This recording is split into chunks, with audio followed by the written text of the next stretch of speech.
Oh, hello there, team players.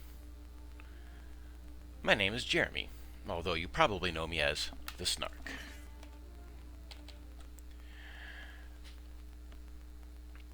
Well, I'm making this video to kind of go along with the class that I held for our guild.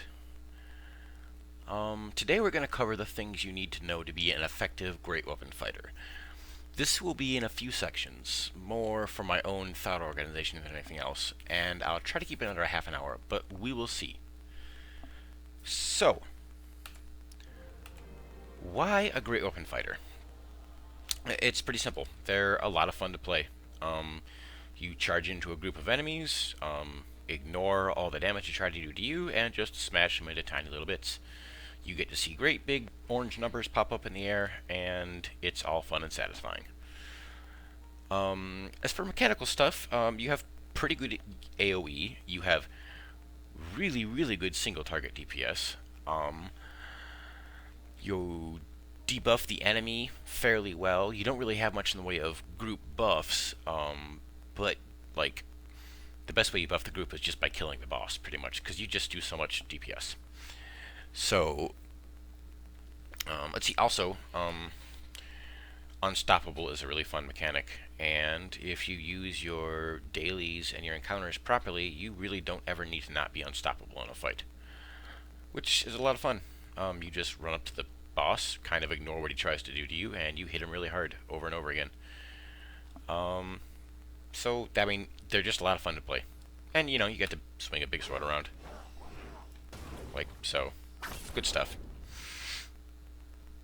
So, let's talk about this build. And the goals of this build. As a guild that is, you know, doing mostly downing dragons and stuff like that, what you probably should be concentrating on right now is just doing as much damage as possible. So that's what we're going to talk about today. So the basis of this build is we just simply buff our percent damage and our percent crit using feats and abilities. Then we go unstoppable and use our at-wills to just do massive, massive damage. And that is actually where most of our damage is coming from on this build, is just at-wills. Just sure strike.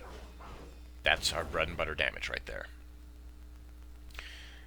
To accomplish this, we're going to go down the Swordmaster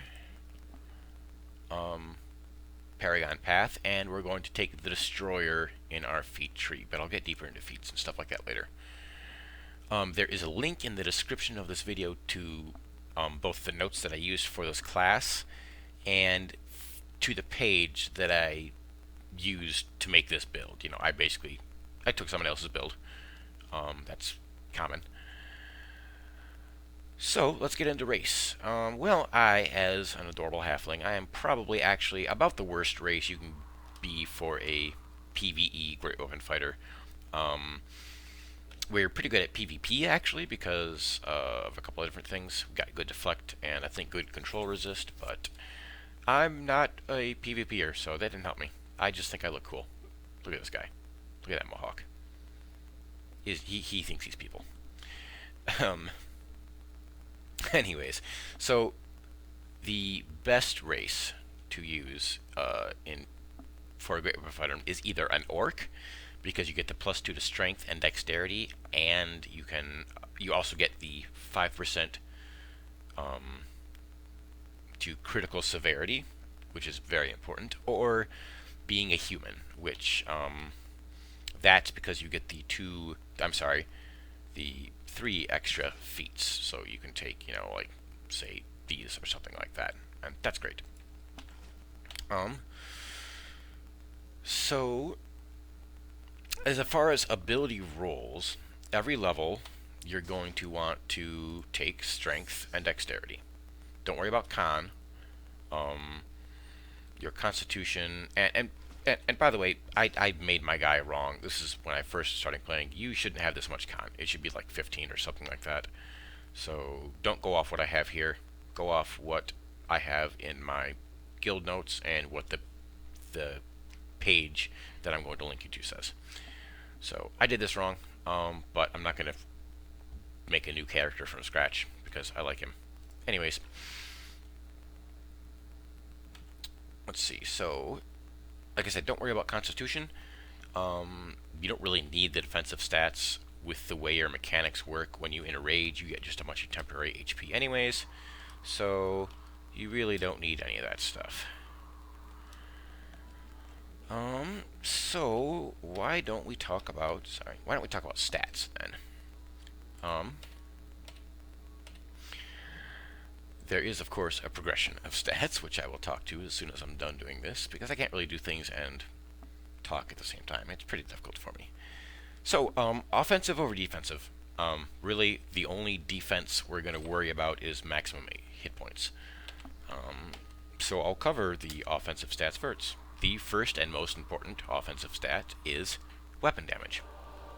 It's kind of a pointless thing to talk about because, and by weapon damage I mean the numbers that pop up at the top there saying, 1,860 to 2,273 damage. That is the most important stat for doing damage. And it's kind of useless to talk about because there aren't really any swords in this module that prioritize stats like power and crit over weapon damage. But just to be clear, if you ever have to choose between a weapon that does more damage and a weapon that has more stats, take the weapon that does more damage. Next, like any other DPS class, the most important stat to have satisfied is armor penetration. This should be at 60% when you mouse over it in your character sheet, or right around 6k. See, mine's 6.8. I'm not sure what's up with that. I think it's something to do with my companion, but you can see there I have 59.9%. That's close enough. That's good. But once you've hit the threshold, you don't want to go anymore. This means that early on you will be putting mostly dark enchants into your offensive slots, but we'll be slowly switching them out for Azure or Crit. So this build is centered on critting as much as possible, with crit severity making those crits do more damage. So therefore, we're going to go for lots of plus percent crit buffs, because we have so many. Because we have so many plus percent chance to crit buffs that we give ourselves, our stats for crit do more work than they normally would, because your stats will give you a certain amount of crit and then they'll start to kind of peter off a little bit. But with this, you can give yourself a good amount of crit and then get the rest to get you close to that 99/100% crit chance rate. That's what you want. Power isn't as important. Most of your damage is going to come from just you buffing yourself and giving yourself more damage, and you get a lot of power passively anyway, so I don't think I have any radiance or anything, and I'm still at 1700 power. Recovery we're just not going to need. We don't do very much damage with anything but our Indomitable Battle Strike. We do most of our damage with our at-wills, so we don't need to worry about recovery at all. The only thing we need are that is to say, these two skills right here, in Daring Shout and Hidden Daggers, will give us big damage buffs, and we have lots of other passive buffs that build up. And all we have to do is keep those buffs up. That's the only real importance of our encounter powers, except for our Indomitable Battle Strike. Okay, so let's talk about defensive. So plus HP is what you're going for. You want more hit points. So anytime you get a defensive slot, put a Radiant enchantment in it. The reason for this is when we enrage, and I'll just get mad at this guy so we can pop that. That's stopped going up. These things interact weirdly with a lot of my skills, so just kind of ignore that. You will see that I get temporary hit points based on my hit points. So that is, let me see if it actually shows. I never looked before. Yeah, so I have 40,000 temporary hit points right now. And that's because it is a percentage, right about 40% of my maximum hit points, which is 96. Yeah, so I think it's like 45%. Anyways, so in any case, the more temporary hit points, the more hit points you have, the more temporary hit points you get. So that's where most of your defense is going to come from. You get enough defense from your gear, so you don't really need any more. You get so much damage resistance when you pop Unstoppable that you just don't need to worry about actual defense. It can be good to have a little bit of lifesteal, honestly, so that when you are under your blanket of temporary hit points, you can heal your actual hit points back up, which is important for a couple of reasons, which I'll get into later. It is good for the Earth Elemental buff, for instance, which gives you extra damage when I'm pointing at the screen that you can't see that. It increases your damage against targets by 6% when you're at full health. So that's a buff that's difficult for some other classes to keep up and very easy for a great weapon fighter. Now, if your Unstoppable is down, you're kind of squishy. Not super squishy, but you're kind of squishy. You can get one shot by a Spiderling if he crits you hard enough. So, you know, just keep in mind, try not to do anything dumb until you're really big and tall. Now onto weird stats, like critical severity, for instance. Critical severity is an extremely important stat to have. It buffs the amount of damage that your crits do, and you're going to be critting a lot. So, oops, I didn't get there. So we're going to do pretty much everything we can to get that as high as possible. So you can just start doing big, massive crits.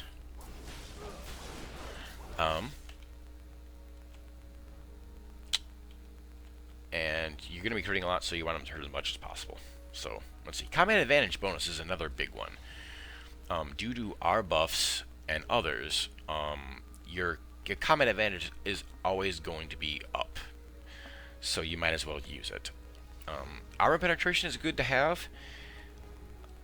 I'm sorry, not armor penetration. Ability point gain is good to have. Dailies are really good for building your determination back up after you are done with it. They'll get your, you know, I'm sorry, a daily will get your determination back up very quickly so you can go unstoppable again.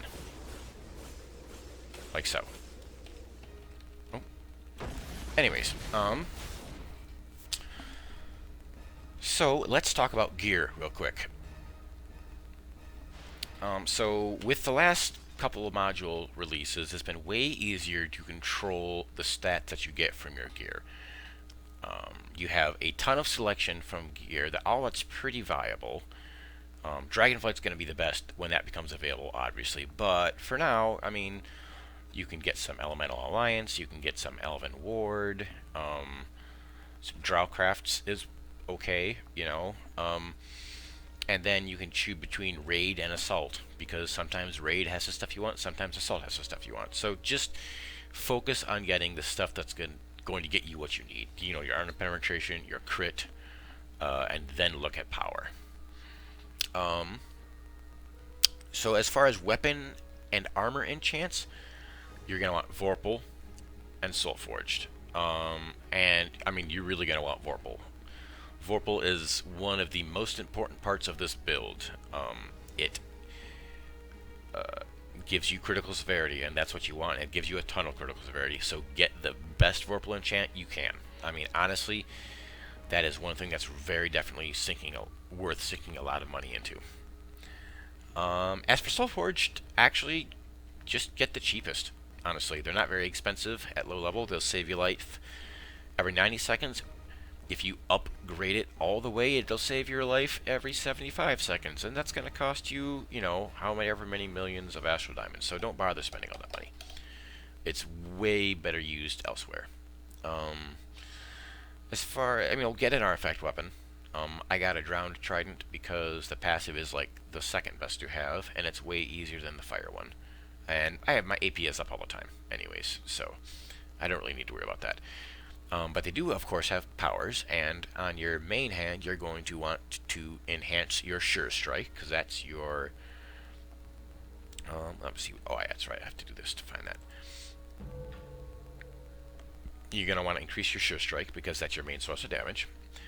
And on your offhand, you are going to want your Weapon Master, because that increases your critical chance by an additional 1% for each stack. And your Combat Advantage bonus. Oops, mine is showing a bug. It's only set to 100 in this, but it's actually 289, as you can see. So, but that just boosts your Combat Advantage again, and that's one of those harder ones to get. So that's worth spending some money to try and get. Honestly, that is a thing that you do when you do have some money, though, because those cubes can be expensive. Alright. Let's talk about... sorry. Oh yeah, another important piece of gear to have is all 3 of the Lost Mouth's Hoard set, which is the necklace, you get the golden belt of Puissance, I guess? What is that word? Whatever. And then Lost Mouth's Horn of Blasting. And the reason for this is that 3-set bonus. I'll show you it more in depth later, but do an additional hit for weapon damage on a critical hit. Actually, I'll show you a little bit now. That's fine. Let's get stuff built up again.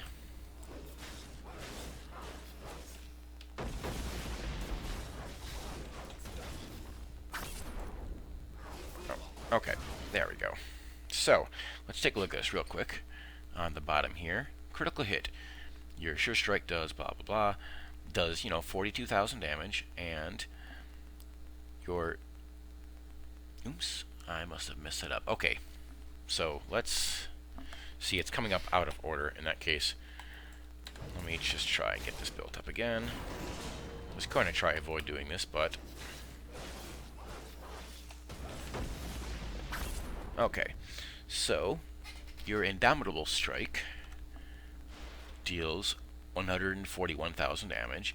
Your Lost Mouth's Vengeance deals 15,000 damage. So that's a good spike to that damage. And it's actually, that's kind of where it tends to be when you're just doing regular crits, though. It does go up with the amount of damage you do, but so it's a lot of damage. And those belts are those horns are the cheapest they've ever been. They're only about 300,000 Astral Diamonds as opposed to about 600,000. So it's a good thing to get. As far as artifacts, you're going to want to go with the Sigil of the Devoted, probably first, so that you have a free daily every couple of minutes. Get that up to a mythical level artifact, and that's a free daily every minute, which is pretty big. That really helps you keep chaining those unstoppables. The Lantern of Revelation is really nice as well. That gives you critical strike, armor penetration, and combat advantage bonuses. Those 3 things are huge. They're super useful. The Lair of Lost Mouth one, it has pretty good stats on it. You definitely want it mostly for that 3-piece bonus, but power, armor penetration, that's pretty good. And this one's not bad. It's cheap. It's free. You get power. You get crit. So that's cool. All right. So let's look at the next one.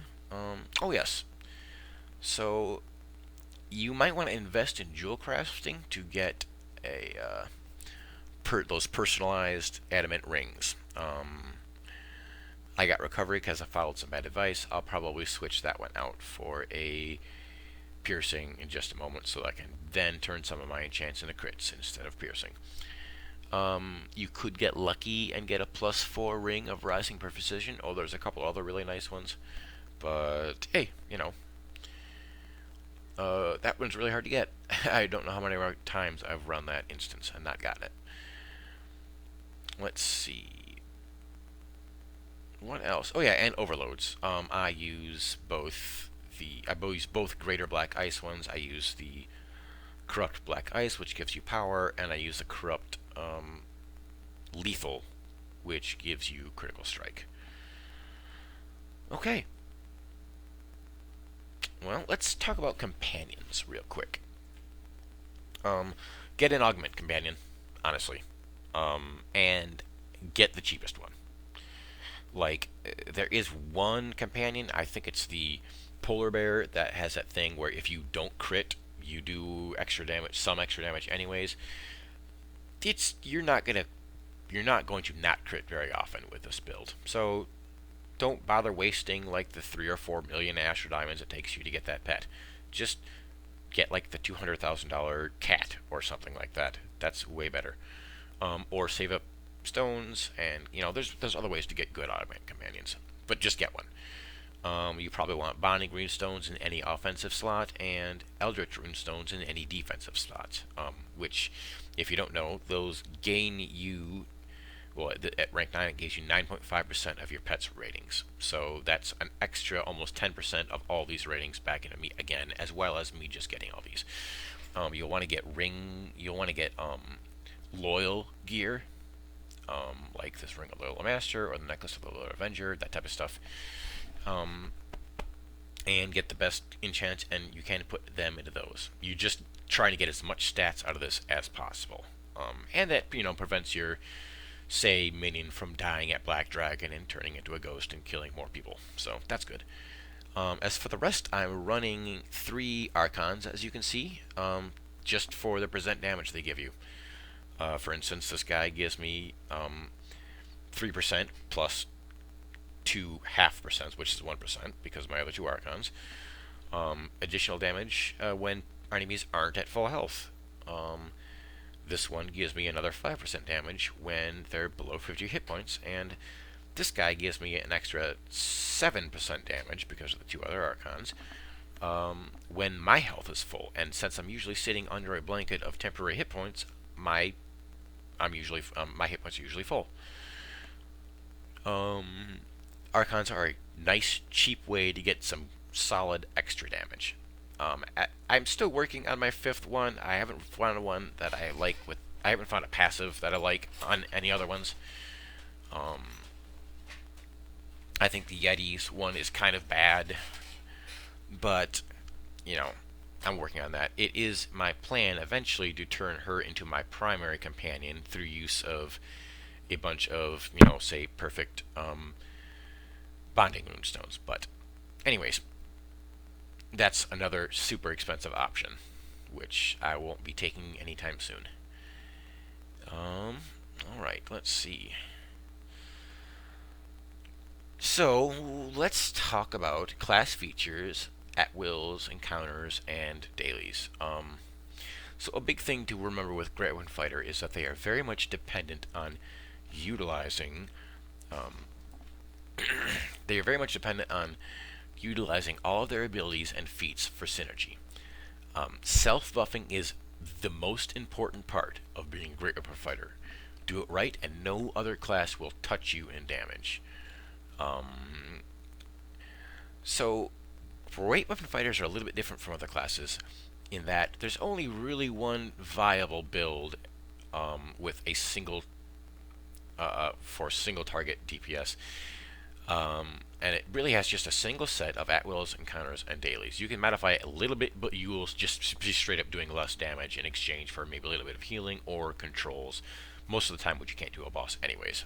So, other classes will have a lot of viable options for DPS, like, I have a wizard, and they say, oh yeah, take, one of 7 encounter powers, and you'll do kind of the same amount of damage. That's just not true for a Great Weapon Fighter. Some stuff is just way better than other stuff. So I'll start on class features. The 2 that I run pretty much all the time is Destroyer and Weapon Master. These 2 spells buff our percent damage that we do and the percent critical strike that we do. Destroyer builds stacks against 3 Destroyer Increases your damage by 3% every time you hit more than 3 enemies with a single attack. And there's also a feat that lets it stack 3 more times, so 6 times, and it also gives you the chance to do that when you're just attacking a single target. So that's really important. That makes this very viable for a single target DPS. The other one is Weapon Master, and which increases your critical chance, and you can also increase that with the offhand artifact item power. So that brings your critical chance up to 7.5 extra percent critical chance on 3 stacks. Okay, so let's move on to at wills, I guess. Now, Great Weapon Fighters do most of their damage with their at wills. So, Sure Strike is our... Where did I go? Right there. Sure Strike is our primary single target damage. Under Unstoppable, with decent gear and the right group buffs, I have crit for 250k with this. I mean, easily I've crit for more than that, but I saw that pretty consistently. 4 times a second. That is 1 million DPS with an at will. That's pretty big. Weapon Master Strike does pretty good AoE, especially under Unstoppable, and it debuffs the enemy. So even if you're not going to AoE at all, the debuff that this thing gives you is worth taking it anyways, because you'll just use this once and then switch to Sure Strike. So like always open an Unstoppable with a Weapon Master Strike and then switch to Sure Strikes if you're doing single target DPS. As for encounters, I only ever used 3 while raiding. They are Hidden Daggers, Daring Shout, and Indomitable Battle Strike, which I will refer to as IBS for the rest of this class because Indomitable is a tough word to say. Excuse me. So, Hidden Daggers is our most important... Well, it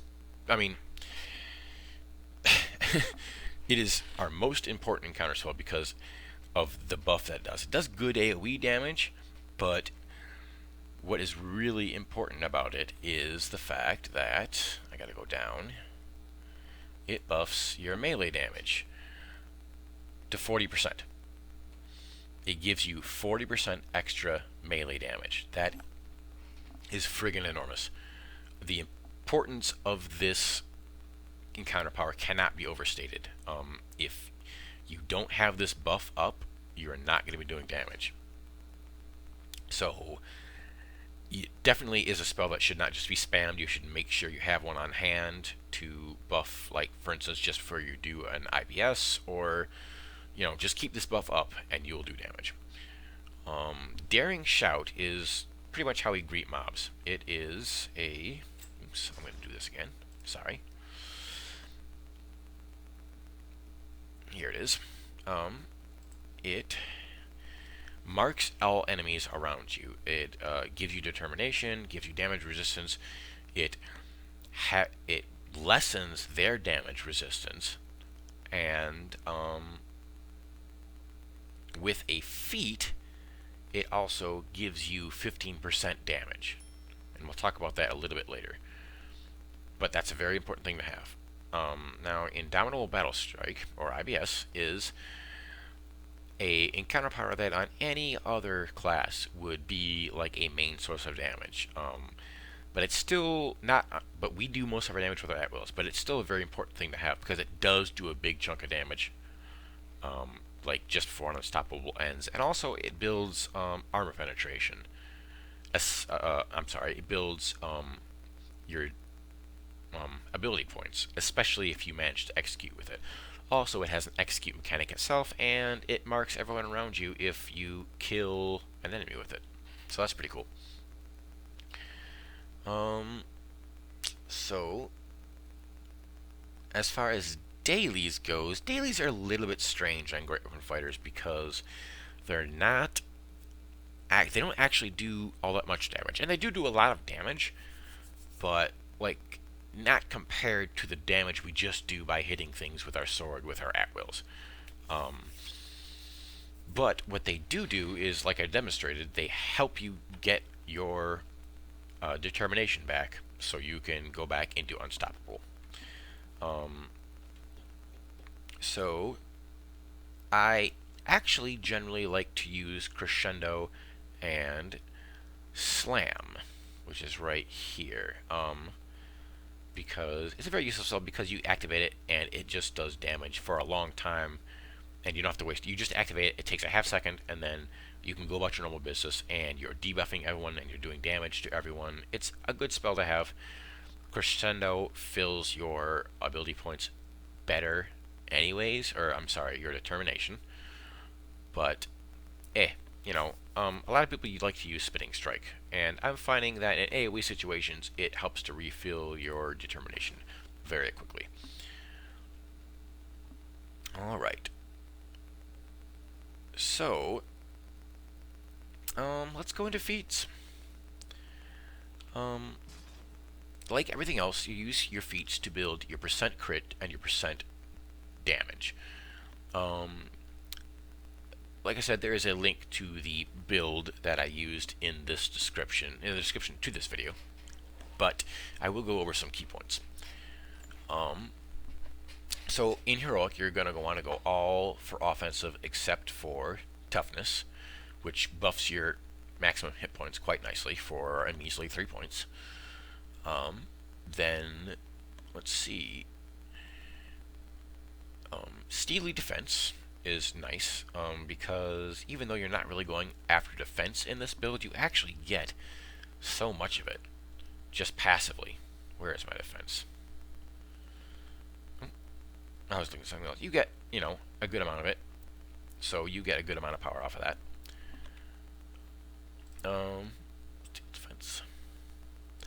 Your devastating critical is a no-brainer, because that gives you an extra 15% critical severity. That's almost a Vorpal. That's almost a base Vorpal enchant. That's a huge amount of damage. Let's see.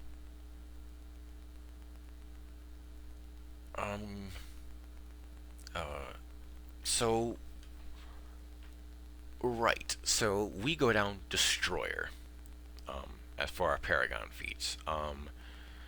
That's for a number of reasons, but especially for Destroyer's purpose itself. Destroyer's purpose is an amazing feat that gives us determination by dealing damage instead of just taking damage. And our Unstoppable also increases our counter power damage by 20%. When you deal damage with Unstoppable, you gain a stack of Destroyer's Purpose. Each stack of Destroyer's Purpose increases your damage by 5%. So you build this is another one of those buffs that builds up and just makes you do more and more and more damage. Which is great. So, Great Weapon Focus is a great feat because it increases your at-will power by your damage of your at-will powers by 10% in a build which we do damage primarily with our at-will powers. What else? Let's see. Let's talk about Disciple of War. Is that here? No. Oh yeah, Disciple of War. That gives you free power for the recovery that you're going to need anyway, so that's a good thing to take. For the armor penetration you'll need, I'm sorry, not the recovery. Focus Destroyer is great because this buffs your Destroyer class feature, which is this one down here, so that it now stacks higher. Oh,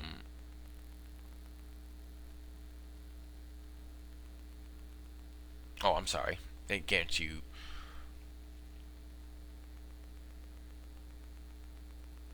Okay, I'm sorry. So it adds to the amount of, not the amount of stacks you have to get, but the amount of damage each stack's good. I had that wrong. Anyways, that's fine. It's a great feat. So, why not Mighty Blade? It seems like a great stat. Increases your AoE damage by 12.5%, and look at all the AoE we do. I mean, we got this, and we got this, and we got this, which this 4th strike is actually AoE, and we got this, The problem is, none of those spells are actually considered AoEs. The only thing that are considered AoEs in the way that this feat is worried about them, are things that say blast and burst, which weapon fighters don't have any good ones for that. So it's a useless feat, effectively. There's only like 2 or 3 encounter powers that use it, and it's just garbage. So in the Sentinel tree, this is another really important one to have. You deal an additional 15% damage to marked targets, and this marks your targets. This is why we take this weird encounter, Daring Shout, because we can have it up 100% of the time, because the mark buff lasts longer than the duration of the cooldown. So we just keep spamming it when every time it comes up, and we have combat advantage 100% of the time, and we also have that bonus 15% damage. Now, 15% damage might not seem huge, but that's the difference between doing 60 million damage and 70 million damage in, for instance, an epic Temple of the Spider.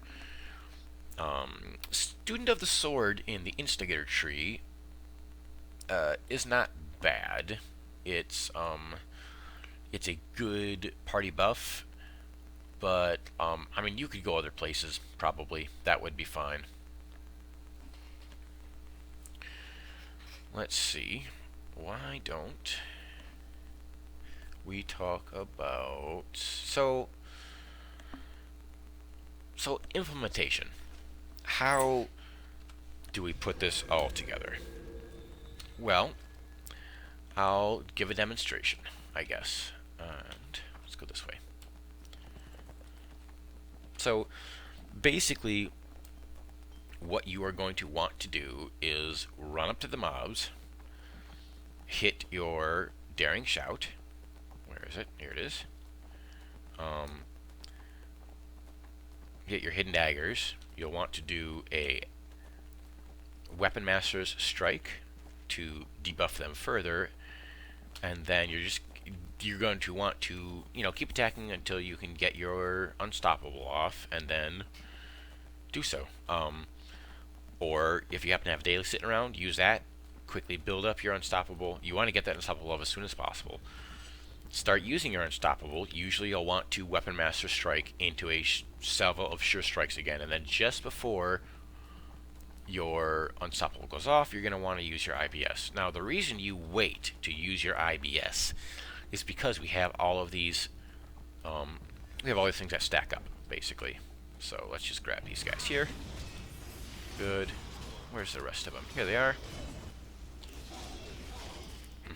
Come on, let's go. Ooh.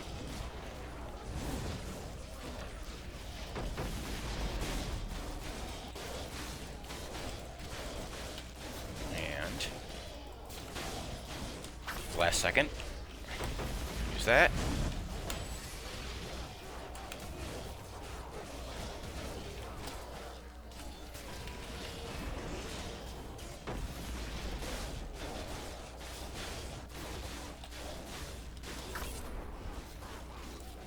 Cool.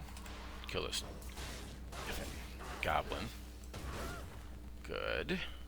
Let's go find the other guys. And once again, I'm going to see if I can find the rest of them. I'd like to do them all at once, but oh well.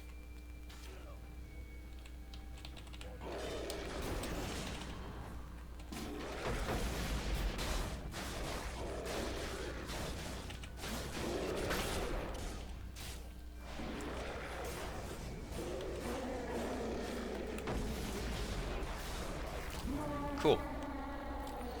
So that's kind of the whole idea there.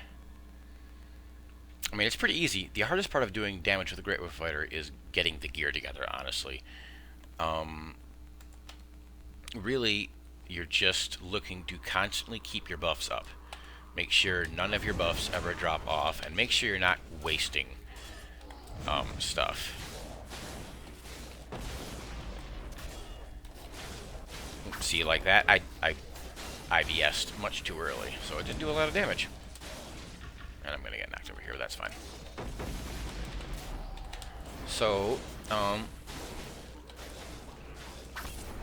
that's basically it. Sometimes you want to IBS at the very beginning if you're in the middle of a fight. You want to IBS at the very beginning if you're unstoppable, but you don't want to IBS when you're not and you're unstoppable. Because it does more damage. But on the other hand, every once in a while you need to get your determination up so you can become unstoppable, and you're kind of out of gas, so if you gotta pop that, honestly, you're gonna do a ton of damage with your at-wills anyways, so it's not a big loss.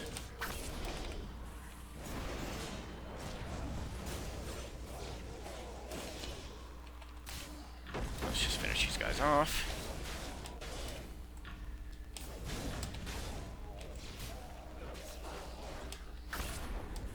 And I'll get knocked over again, because when I talk and do this, I'm a scrub. I apologize. So I really only want to talk about one more thing, and that is animation canceling. Animation canceling is pretty simple, actually. It's simply the process of, in this case, dashing out of a clunky animation so that you can start attacking again sooner. Actually, warlocks can make a lot of use of this because their fiery bolt animation is very clunky, and their, I forget, the thing that builds up motes of damage at will, it ends clunkily, and you can cancel out of the last one and start attacking quickly again. But animation canceling is basically this. Okay, so I'm just going to walk forwards and use my daring shout. As you can see, like, that's a good, probably around a second that you're stuck in that animation. Which, you know, a second's not a huge thing, but if you are, for instance, in the middle of an unstoppable and at full buff, and you are swinging and doing 250,000 damage every swing, that is, you know, 4 or 3 swings that you're not getting off, which is, you know, around 1,000,000 damage. So, basically what it amounts to is, here, I'm just gonna do this. I'm gonna build up some determination, which I could do better if I had my daily up, which I should. Okay, there we go. Alright. So, what you basically do is you hit your daring shout and then immediately sidestep to the left or right. And then you can continue attacking quickly. So, like this.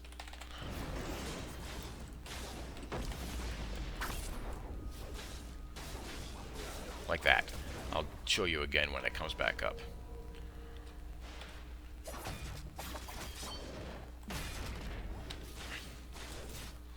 And the reason this is important is if you're in the middle of an unstoppable, you really don't want to stop being in the middle of an unstoppable,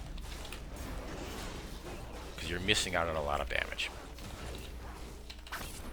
Okay, I mean, really, that's it. I mean, this is a simple class to play, honestly. You just keep your buffs up, you keep in the monster, you dodge some attacks, you learn to ignore other attacks, and you'll be good. So I will see you out at Dragons, and I hope you all attended my class. If you didn't, retroactively, I don't know, whatever. Alright. This has been a lot of fun. I hope I didn't make too boring of a video, and I'll see you guys later.